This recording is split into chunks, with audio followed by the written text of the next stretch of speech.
দেশের অন্যান্য জেলার মতো রাজবাড়ীতেও বেড়েছে হামের প্রাদুর্ভাব। এ বিষয়ে বিস্তারিত জানাতে এই মুহূর্তে রাজবাড়ী সদর হাসপাতালে আছেন রিপোর্টার আশিকুর রহমান। সরাসরি যাচ্ছি তার কাছে। আশিক,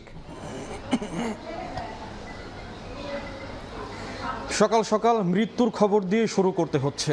গতকাল সকালে পাংশা উপজেলার সরিষা গ্রামের আয়াতুল্লাহ নামে 6 মাস বয়সী এক শিশু হামের আক্রান্ত হয়ে মারা যায়।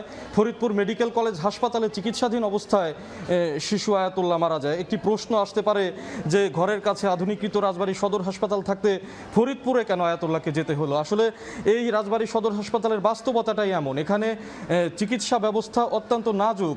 এখানে কোনো গুরুতর রোগী এলে এখান থেকে ফরিদপুর মেডিকেল কলেজ হাসপাতালে রেফার করা হয়। অনেক সময় রোগীর যারা স্বজনরা আছে তারাও জেনে গেছেন যে এখান থেকে রেফার করা হতে পারে, যে কারণে গুরুতর অবস্থায় তাদেরকে ফরিদপুর পাঠানো হয়। আয়াতুল্লাহর ক্ষেত্রেও হয়তোবা ঠিক তেমনটি ঘটেছিল। আমরা রাজবাড়ী সদর হাসপাতাল সূত্রে জেনেছি গত জানুয়ারি মাস থেকে এ পর্যন্ত হামে আক্রান্ত হয়ে অর্থাৎ হামের উপসর্গ নিয়ে 34 জন রোগী সদর হাসপাতালে চিকিৎসাধীন রয়েছেন, চিকিৎসা নিয়েছেন।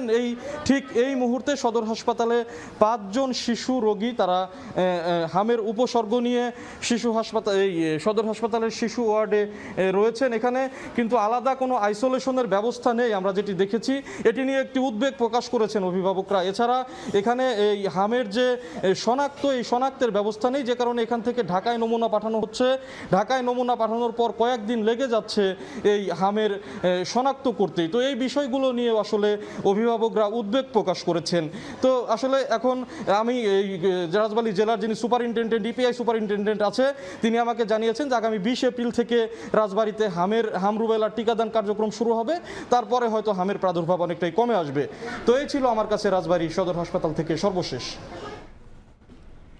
সরাসরি যুক্ত ছিলাম রাজবাড়ী সদর হাসপাতাল থেকে।